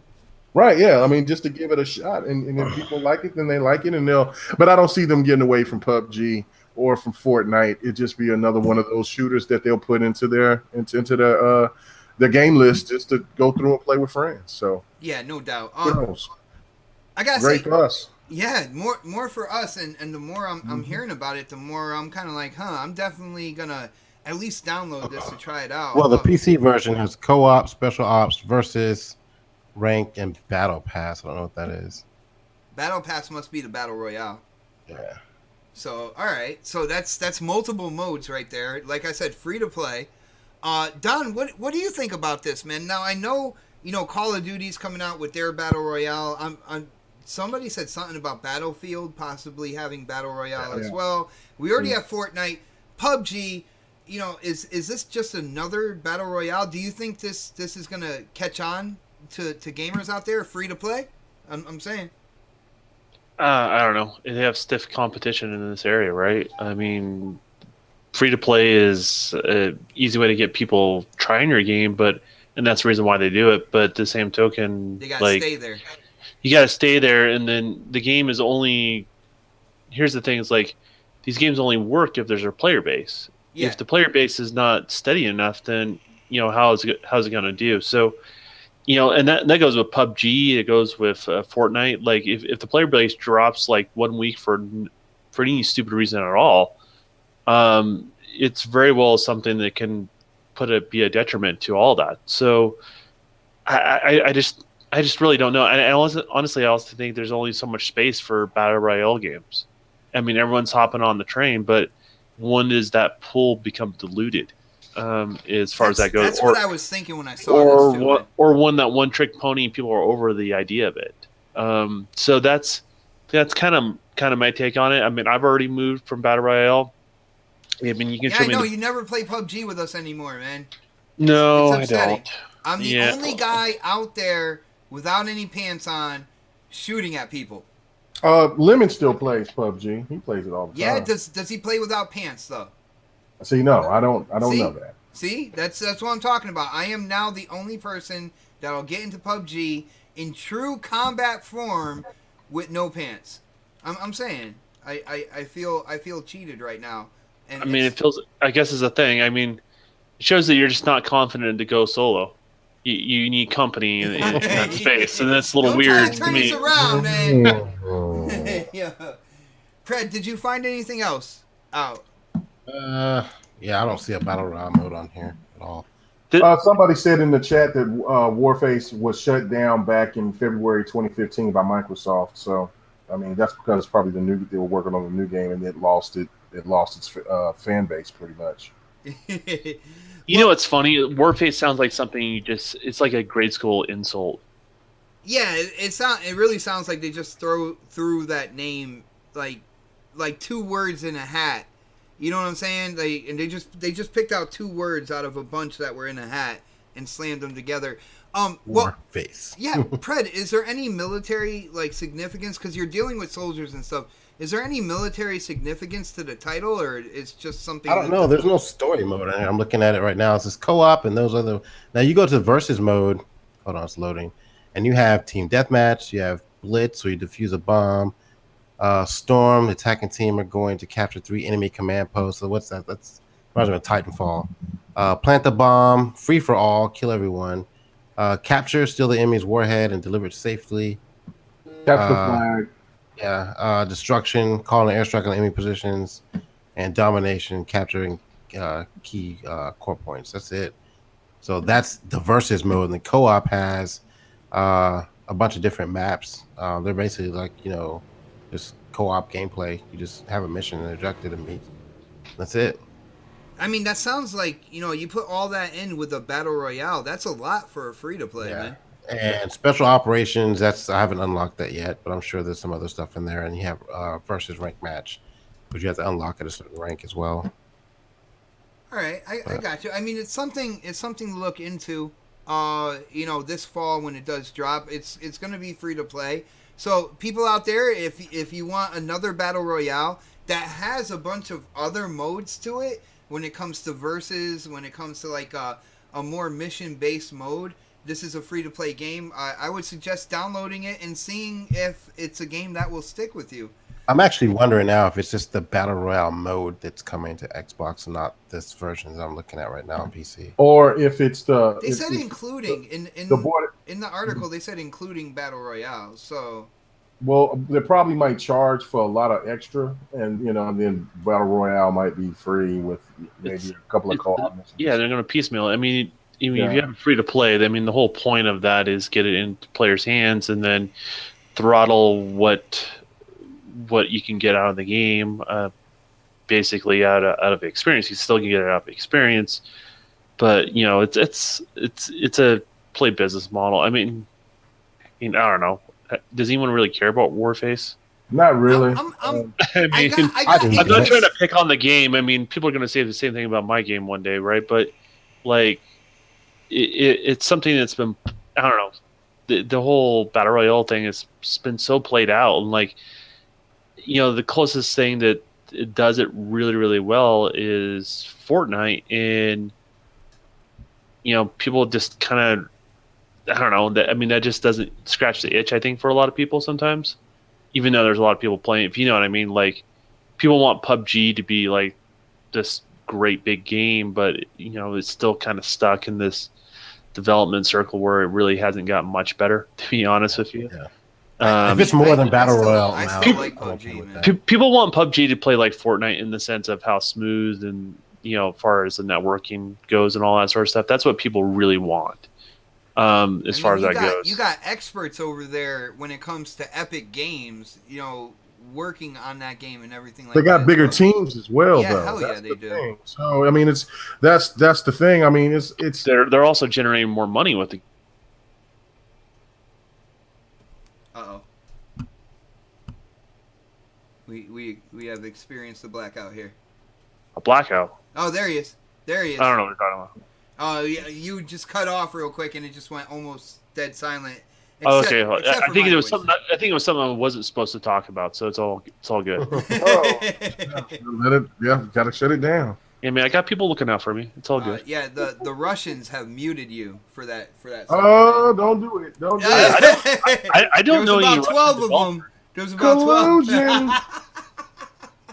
Got that collusion. Anyway. Well, guys. With that being said, we're kind of teetering here. We got 9 minutes until 9 o'clock. You guys didn't watch Inside Xbox. What's that?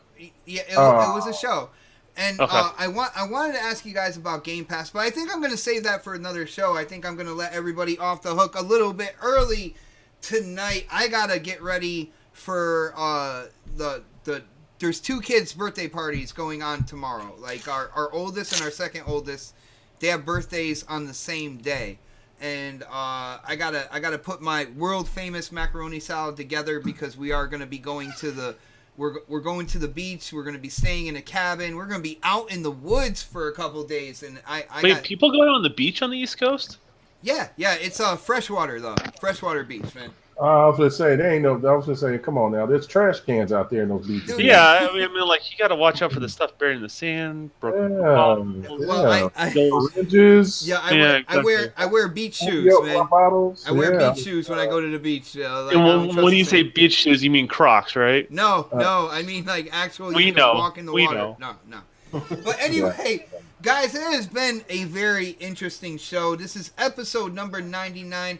I will let everybody out there, checking out the show in the chat and everything. I will let you guys know that there will be no next podcast this next Saturday, because I gotta work on the 100th episode, and I need about 2 weeks to do it. So I'm giving the guys the night off if they want it. If you guys really want a gaming podcast with this panel, hit up Twitter. Let me, Dark Optimus, K Mega, Predator.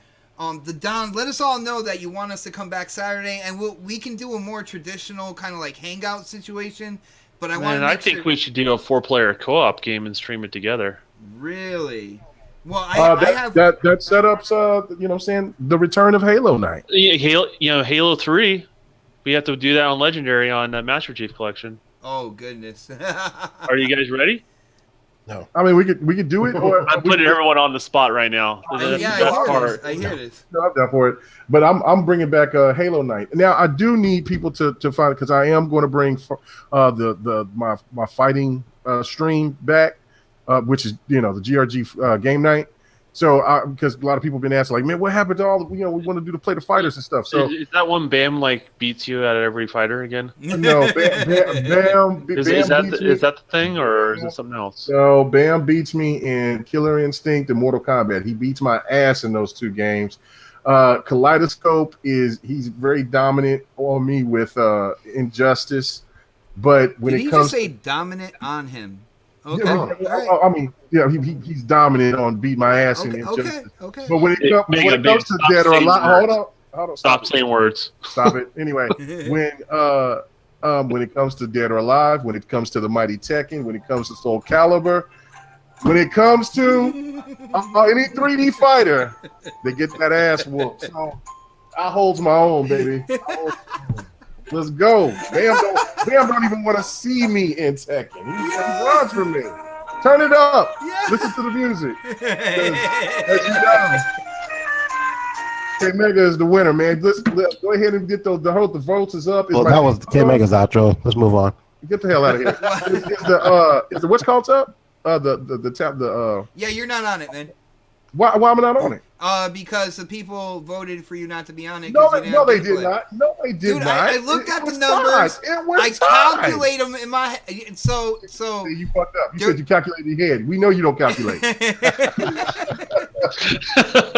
Well, guys, like a 40-year-old with a comb over, man, we got to get those plugs in. So let's start with K Mega. Let's see if we can get him actually winded for him talking so much before time, and now he's gonna unravel that scroll and let people know what he's up to for the week and where you can get a hold of him, man.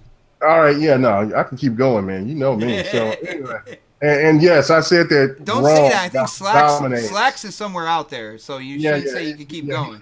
He says, "Kim, I didn't know you went that way." No, I don't. Jesus Christ! Not yet. So anyway, you can catch me on BGST. You can catch me on the GRG podcast every Friday night after Crossfire. Man, we'll do one day the Dev and the Gamer. We'll get that popping off, and I do every once in a while. You got people out in the woods looking for the Dev and the Gamer like they're looking for Bigfoot right now, man. What's going on with that, yo?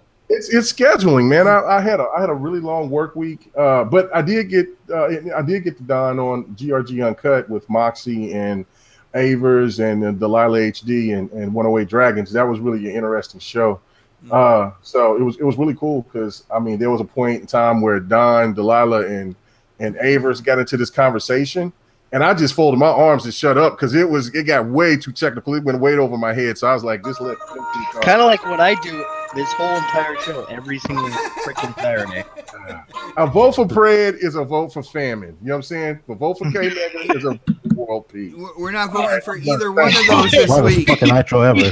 He's arguing for votes with somebody that's not. Jesus. There's two people who are not in the voting right now, and he said a vote for Pred and a vote for Mega. So hold on, Pred, why don't you show K Mega how the outros are supposed to be done, man? Predator_HOS on Xbox Live, on PlayStation. Follow my YouTube channel. Follow me on Twitter. Same name. And that's it. That's how you do it. That's how it's done. Look how fast I was. I hear a rivalry brewing. Shout out Intro Media Gaming. Oh, Intro Media Gaming? I forgot. Oh, yeah. Intro Media Gaming. Shut up for them. You bastard. Anyway.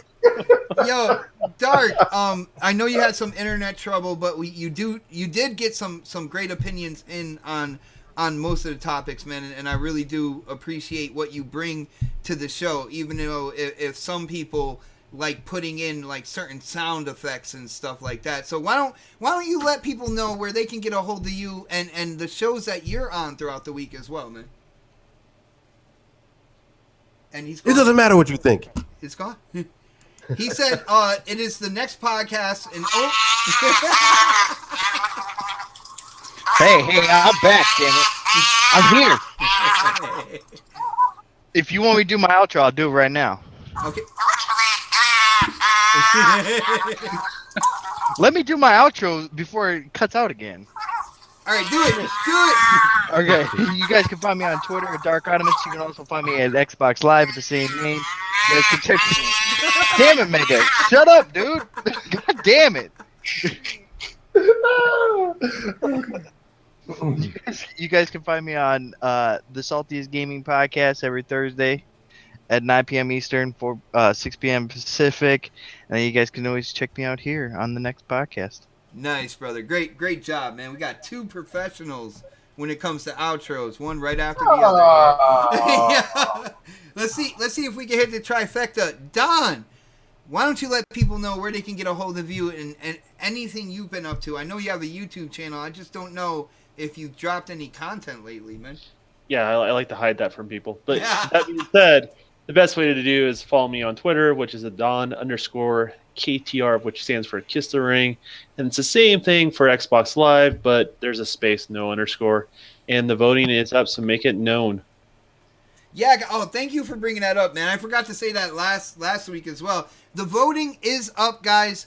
Go to my Twitter page, which is at Xbot448. It is pinned right to the top. Vote for who you thought had the best gameplay. All right, and we all know who that was this week, so it should be a landslide victory.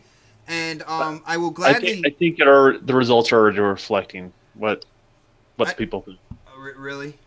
Do I have to go over there?